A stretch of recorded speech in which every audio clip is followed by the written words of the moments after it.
Oh my gosh, My Hero Academia chapter 336, the unofficial release is out. And because you guys seem to like it, I'm going to keep doing these weekly dialogues or discussions or breakdowns of the chapter where I just talk about my thoughts for a couple minutes genuinely because man, this chapter was the best chapter in My Hero Academia 2021. Now I did get spoiled on the initial traitor reveal, and it turns out that the UA traitor is officially Aoyama. But we're gonna say that for a little bit later because I want to talk about Deku, Bakugo, and Shoto real quick. First and foremost, it is officially confirmed that Bakugo did not go through an awakening in the Paranormal Liberation War arc, and instead his body moved and he was able to use his clustered techniques, and which I assume he was creating during his time during the Endeavor Agency arc, and that technique was the thing that actually got Bakugo to be able to save Deku, meaning that there's still a chance for Bakugo to get a quirk awakening. However, the most important way to view Bakugo in this chapter is the fact that he is equally as relative to Deku than he was in the beginning of the series. Because when you look at Deku after the panel of their initial battle, he has a fro. And what Afro Deku means when it comes to Bakugo is that he pretty much was exploding him for a good chunk of their little situation. However, because Deku does have Danger Sense, Smoke Screen, Black Whip, and Float, not including Fajin, because I'm assuming that he's not even using Fajin because this is not a situation in which he has to actually go all out. But Bakugo being able to affect Deku when he has multiple quirks either means one or two things. Deku wasn't using his quirks, which I'm not gonna agree with because he knows that Bakugo wouldn't even accept him to not use multiple quirks, or this cluster technique boosted Bakugo to an astronomically higher level. Now to explain what cluster is, essentially it's just Bakugo being able to condense his explosion so much so that it's able to fire off multiple shots at once. He does this by creating sweat spheres, and he keeps his winter costume on because that creates more sweat, which in return not only makes it quicker for him to ignite his quirk, but it also makes it even more powerful. So Bakugo just got a crazy upgrade, but it is nowhere near the upgrade that Shoto has currently, and I'm super excited to talk about this, but there's not even much to talk about because I don't even know what he's doing. Goto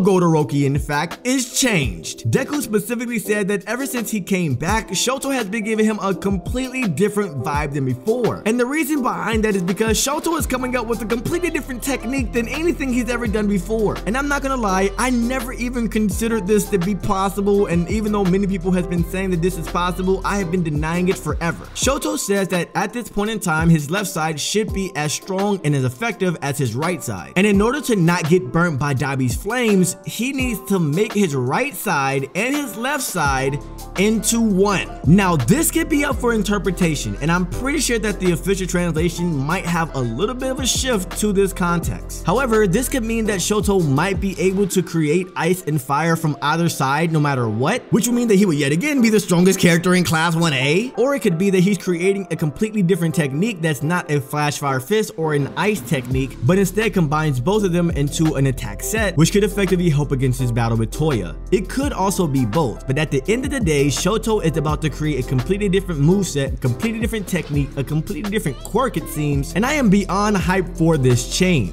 Two small things that I really enjoyed about this chapter was the fact that we learned about Gigantomachia's whereabouts, where he is confirmed to still be sedated and confined in this military looking fort thing that they got him in. But now we know where everyone is. Dr. Ujiko is in some prison, Compress is in Central Hospital still, and Gigantomachia is in this confined space, and I thought that was pretty dope to let us know about that information. And the next small thing that I really enjoyed about this chapter came from the conversation with Class A to Kaminari, telling him that it's not so simple how they could attack All For One, because even though Shigaraki and All For One are considerably weakened, the villains still have the leverage to determine when and where the battle will start. The thing that I enjoyed about this conversation was Deku saying that he's gonna go out for recon soon, and Ida's response being not I, we. This tells me that even though Deku is back in UA, he still isn't back in his right mind, and he very much still is in his primal and subconscious instinct. This could either mean that we're gonna go back to that problem that Deku has and not relying on his team. And this is good because this simply means that Deku is gonna have considerably more development in the future, especially considering the fact that All Might is going to die. Now let's talk about the UA traitor. Yuga Aoyama is the UA traitor, and I got spoiled on it by people coming to my comment section and telling me that Yuga Aoyama is a traitor. By the way, if you're watching this and you spoil anything ever on my channel again, you will be blocked by me, and there will be no type of care because I've told y'all multiple times and you all just don't listen. But for the people who actually respect the fact that I'm trying to go into my reactions blind, mind and they don't spoil me, I appreciate you all so much. But back to Aoyama being the UA traitor. This is the greatest thing that I could have ever imagined. I'm not gonna go too extensive on this because I'm probably gonna make another video about this, but essentially it was Aoyama's parents who was the one that put him in this situation. Aoyama was born quirkless, and his parents wanted him to have the best life that he possibly can have. So they made a deal with All For One himself, but of course once you make a deal with All For One, you can't escape him.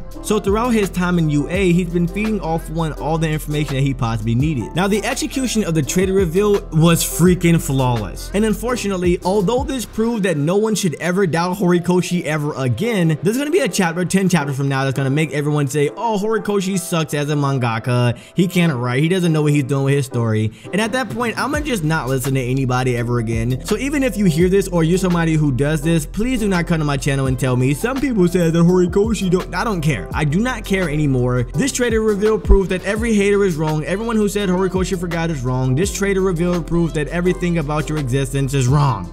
I'm sorry, y'all. I had to do that. There's just so much that I want to talk about when it comes to this reveal, especially the fact that Deku actually finds out that Yuga Aoyama is a UA traitor. So not only do we find out that Aoyama's a UA traitor, but Deku finds out that Aoyama's a UA traitor, and it's even more impactful than I would have ever considered. My Hero Academia chapter 337 should be another banger 10 out of 10 chapter just like this chapter. But I have to save my thoughts on some of these things for individual videos, so that means that you have to subscribe to the channel with post notification bells on to get these banger content.